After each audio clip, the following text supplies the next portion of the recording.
লোকের জমি থেকে ভুট্টা চুরি করতে গিয়ে এটা আমাদের সঙ্গে কি হলো? হয়েছিল কি, আমি যখন মোবাইলে একটা ইম্পর্টেন্ট কাজ করছিলাম তখন কে যেন আমাকে ফোন করে।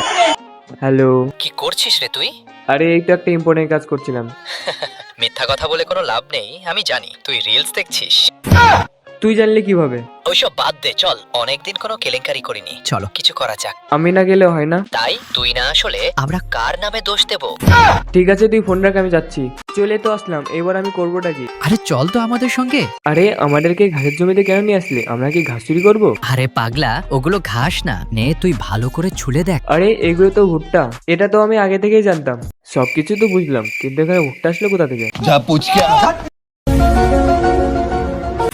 নে এইবার ভুটা নিয়ে পালা, মনে হয় কেউ চলে এসেছে। আরে ভাই আমাকেও নিচ।